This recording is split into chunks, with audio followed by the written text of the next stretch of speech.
All right, so I knew it was only a matter of time until I made some sort of mistake, and it turns out that it's today. I don't know why I thought we were doing the Invisible Man today. We're supposed to be doing the Phantom of the Opera, and I 100% skipped like 7 movies. And because of a time crunch, I don't think I'll be able to get in the Phantom of the Opera. So we're just going to run with going out of order and doing the Invisible Man this week. I apologize for any inconvenience. The funniest part about this is I have a super big bit of news that is tied into the Invisible Man that is now kind of already set in stone, and I'll tell you about that in a few minutes. Today we are jumping ahead past a bunch of really great movies to another also really great movie. We are checking out the 1933 Invisible Man with Claude Rains. Based off of H.G. Wells' 1897 novel, The Invisible Man, this 1933 film produced by Universal Pictures, starring Claude Rains in his first American screen appearance, which is ridiculous because it was like 15 seconds of his actual face, but we'll get in that later. The adaptation of the book, this film has been described as a nearly perfect translation of the spirit of the tale. In this film, Claude Rains portrays the Invisible Man, whose real name is Dr. Jack Griffin, mostly in a disembodied voice. Rains is only showed clearly for a brief amount of time at the end of the film, which I will show you because I think it is hilarious. It is his American debut in filming, and the 15-20 seconds that we actually get to see him, he is essentially dead. No movement, no words, no nothing. So we are essentially just looking at 15 seconds of a nothing happening actor. He spends most of the films covered in bandages, or the times that he's not covered, you can't see him at all. One thing about this movie that caught me off guard, for as many times as I've seen bits and pieces of it, I always thought I was catching the end. When in reality, I was actually only catching the beginning, and there's a large portion of this story that I didn't know ever happened, and paints the Invisible Man in a much different picture than I originally thought of him in. The movie starts on a snowy night as a bandaged-up stranger enters the Lion's Head Inn. The man asks for a room and to be left alone while he does his work. While he is working in that room, he is causing a huge ruckus and driving away business from the inn to the point where the innkeepers tell him that he has to leave. Instead of leaving peacefully, he makes a mess. He starts throwing his science equipment around the room. The innkeepers run to get the police to help them evict their tenant. Jack strips naked so that he is invisible and torments the people in the inn, torments the people in the town, and runs off to seek help and asylum from one of his friends. We learn that the Invisible Man is Dr. Jack Griffin, a chemist who has discovered the secret to invisibility while conducting a series of tests involving a drug called monocaine. We find out later that monocaine has a couple of pretty significant side effects. Obviously, the first being turning invisible. The other symptom, which Dr. Griffin did not know about, is it drives the subjects insane. And this was a part of the story that I didn't know, despite spin-offs like Memoirs of the Invisible Man and Hollow Man, which I never knew what the connection or how closely related to the original it was. I always felt bad for the Invisible Man because when you're invisible, what do? You don't really have a lot of superpowers except being naked and invisible. I've always thought of The Invisible Man as more of a sadder story. What can you do? You don't have super strength, you don't have superpowers, you're just invisible. And I know a lot of us have felt like that a lot. Of course, he had to get naked to do it, which I strongly suggest not doing in public. But it turns out that invisibility was just one aspect of his condition. Not only was he invisible, but he did kind of go insane with power. The ability to go anywhere and do anything and not be seen, to hear secrets.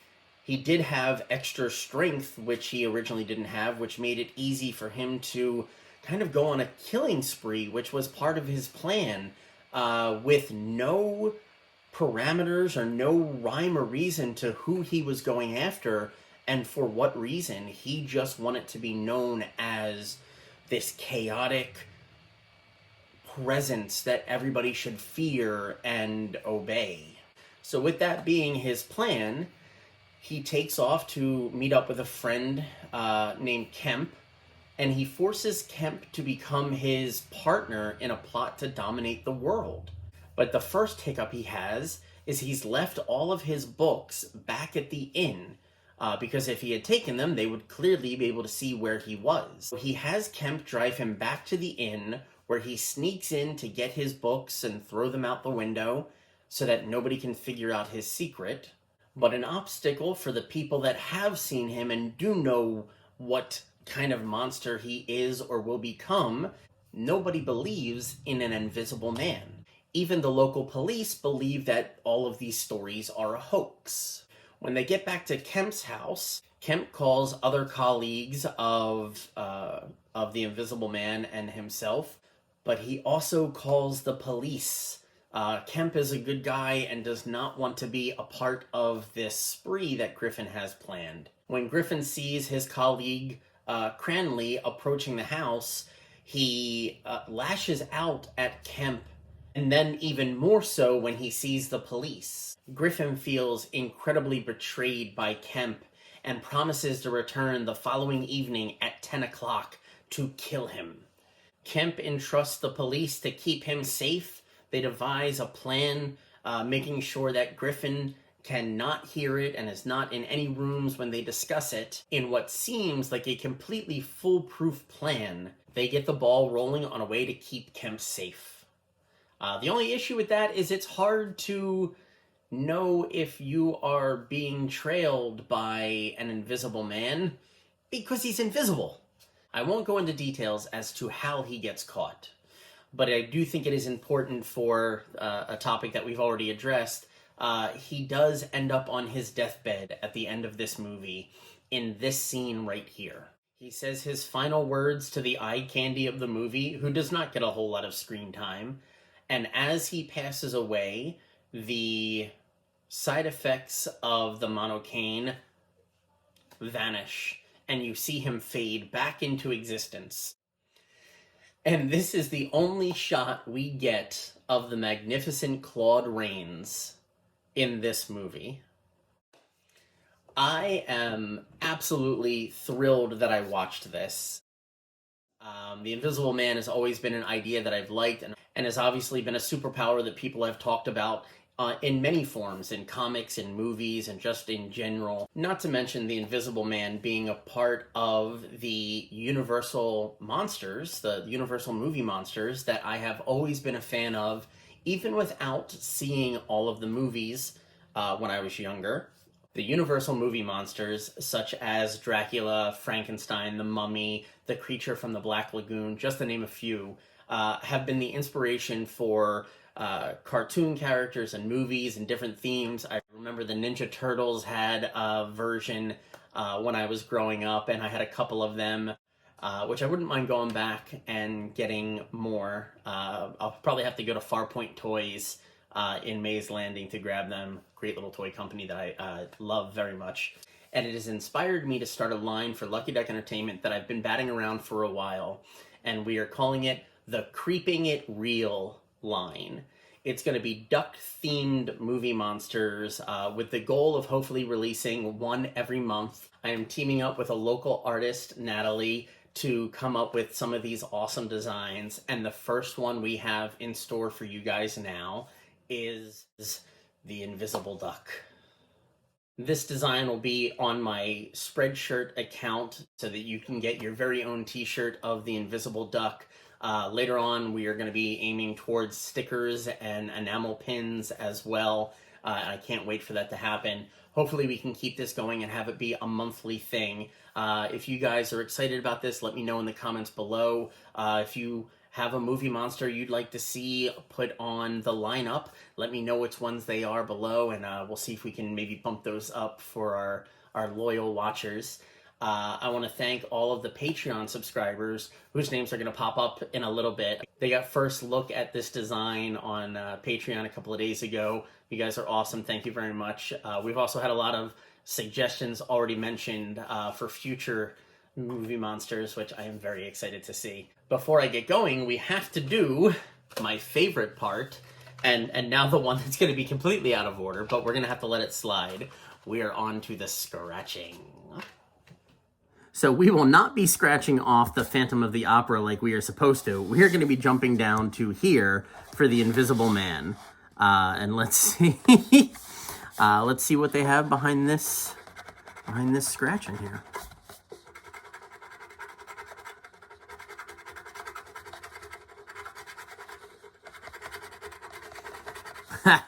Awesome, the headless version.